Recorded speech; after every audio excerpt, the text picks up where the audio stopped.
in Blackboard, if you go to course documents and you scroll all the way down, you will find the handout for arguing about literature, chapter 3.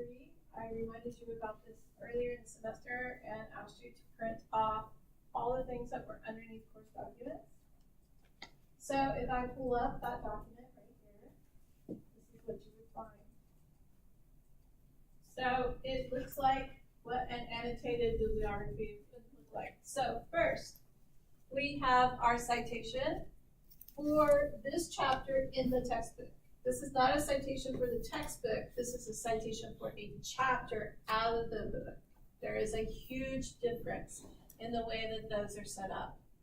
Now I want you to notice that the authors for this essay are listed, then the title of this essay, then the title of the book, then the editors, look at all that, the edition, the publisher, the year, and the page numbers.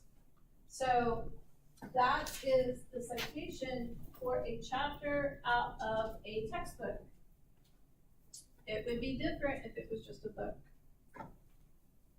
Please notice that you have a hanging indent of a 1/2 inch. So this is left justified. Then this goes in 1/2 inch. It stays in 1/2 inch, even the part that you're writing for the annotation.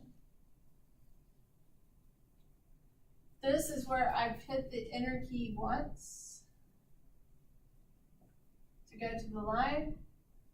I've hit the enter key once again to have the space between the citation and the beginning of the annotation. So hit the enter key a total of twice.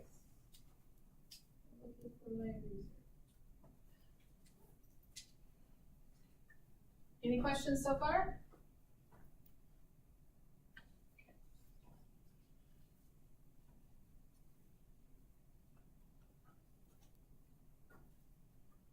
Please notice that at the top of the page, instead of word cited, you have the title Annotated Bibliography.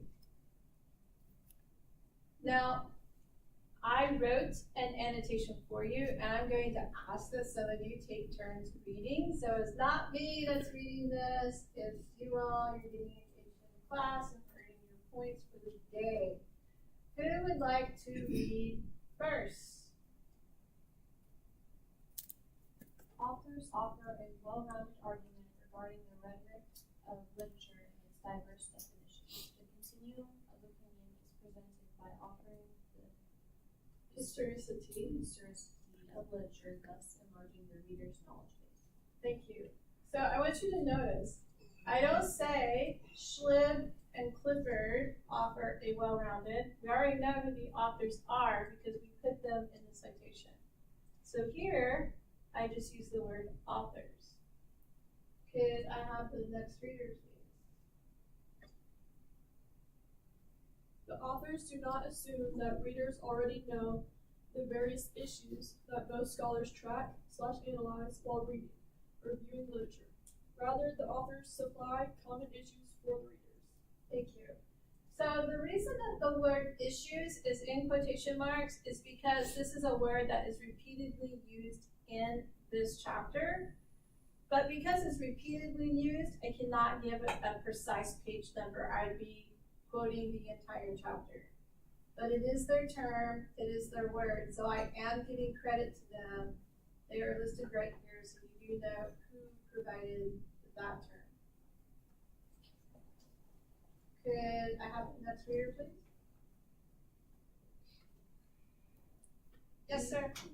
These issues range from fact, theme, definition, symbolism, pattern, social policy, and cause and effect.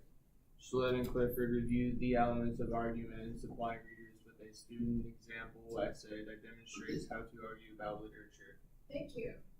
So in the previous sentence, I tell you that they talk about issues. Now in the next sentence, I briefly mention those issues, but I don't define what those issues are.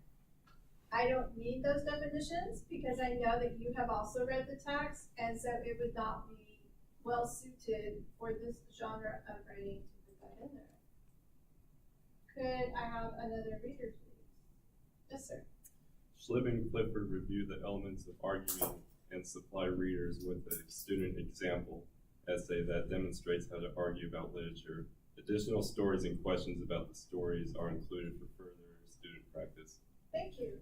So this is basically just summary. I'm telling you what the authors have done and what you would find in there. And could I have another reader, please? Yes, ma'am. Schlib and Clifford provide a solid foundation for arguing about literature, but they do not address fallacy in student writing that is discussed in another chapter. Thank you. So here, this is me being analytical about their writing. Provide a solid foundation. Am I saying that they're doing well or not well? Doing good. Yes, they are doing good. Now, I also make a counter argument. What do I say that they don't do? But do I put them down? No, I just say they don't do it. I do draw attention to the fact that they do it later. So if you as the reader came across this annotation, you would know that you could go to another chapter to find this information. So now let's talk about the parts of an annotation. The parts of an annotation are summary, analysis, and application.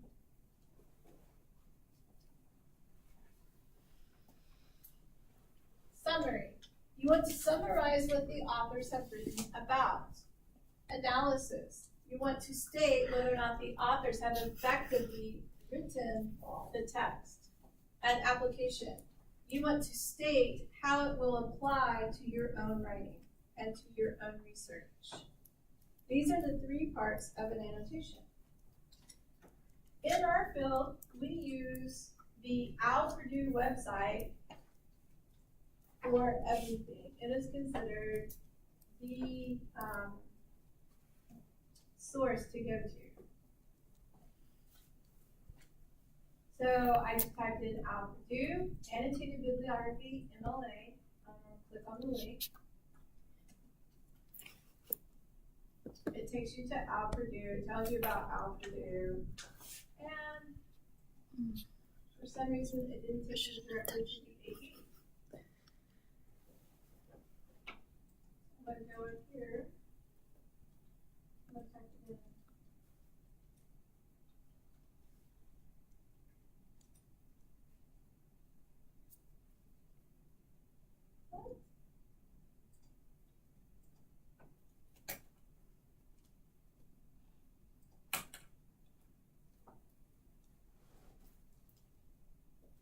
Okay. So I need to erase the board so you can see what is on it. There we go. Up at the top, they have a citation. By looking at the citation, can you discern what type of source this is?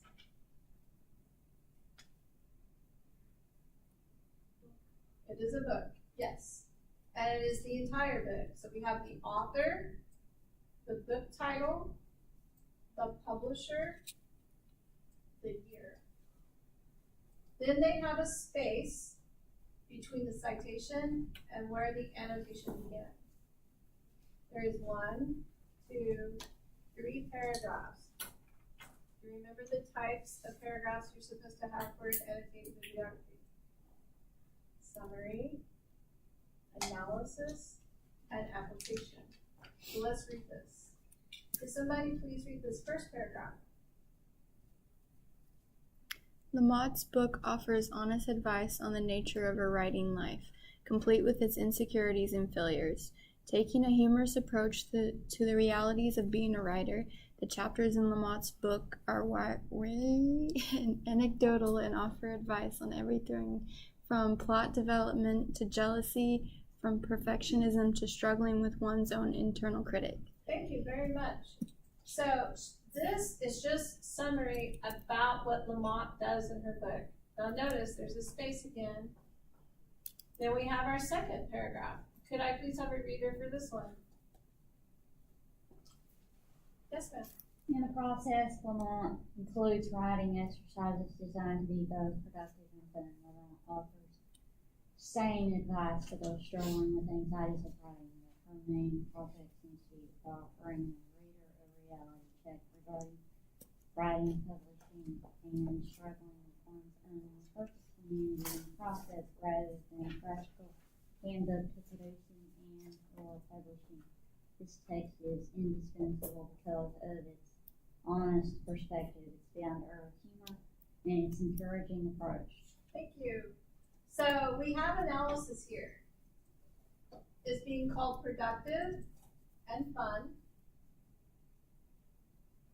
It is said that it offers a reality check, that it's practical, and that the text is indispensable, that it is a necessary text to have.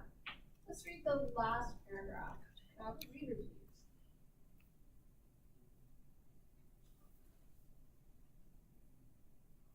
Chapters in this text could easily be included in the curriculum for a writing class.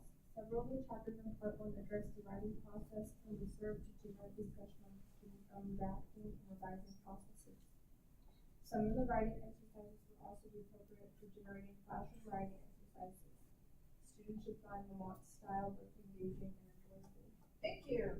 So this person is writing this annotation because they are trying to find some information related to teaching writing in the classroom. So here they're saying how it is applicable to writing in the classroom.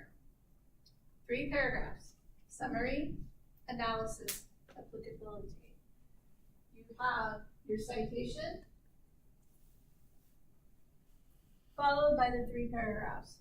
Now for this course, you're going to be compiling an annotated bibliography with 12 to 17 sources. So you're going to be adding more sources. It is the citations that have to be in alphabetical order. Okay?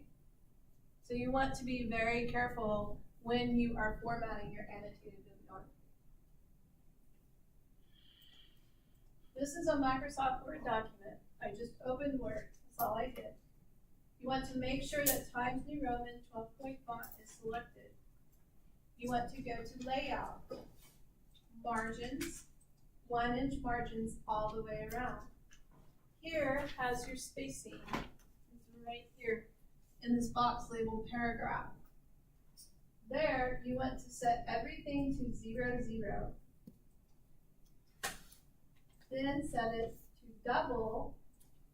And don't add space between paragraphs of the same style.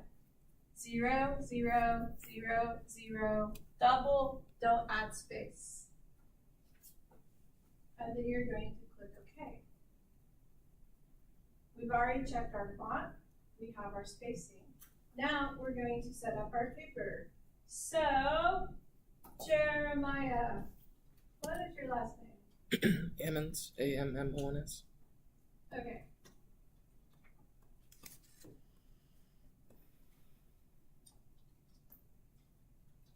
So I have the student name, followed by my name, followed by the course ID, and I'm going to put Monday, Wednesday, 11 a.m., and then it would be today's date. We'll pretend this assignment is due today. Okay? I'm going to hit the Enter key. Then I'm going to click on the Home tab, which is the first tab. I am going to click Center Justification, and I'm going to type Annotated Bibliography. I'm going to hit the Enter key, and then I'm going to click the left justification again. Up in the blue ribbon, you'll see the word View. It is the very last word. Click View. Click Ruler. View Ruler. Now, you can set your hanging indent by dragging the bottom diamond in to a 1/2 inch. And I know you can't see it from where you are, so I'm gonna draw it. In that ruler view, right here, you have 2 triangles meeting at a point and a rectangle under the bottom triangle. When you're wanting to set up a citation to where the citation will go across the screen, but have that 1/2 inch hanging indent, it is this triangle right here that you need to drag in to the 1/2 inch. And the 1/2 inch mark is right here. Any questions about that? Now you see why we're recording, right? Okay, so now I'm just going to go to this that I've already typed out. And I'm going to go paste it in the document right here.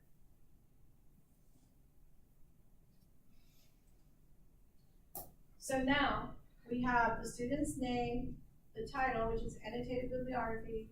We have our first citation, but we definitely need a page number. In order to get a page number, hover your cursor up here in the header area, double click, and then it's this third one, page number. Click on that down arrow, top of the page, it's the third one down, and then type your last name, hit the space bar, highlight all of this text and change it to Times New Roman 12-point font. It will not be set as that for your default unless you go back and set it as your default, okay? Follow me? All right, so now I'm going to go paste my little paragraph that I did. I didn't do the paragraphs, I just wanted you to get an understanding of how this is done. Now, you notice once I hit my space bar, it's going to make,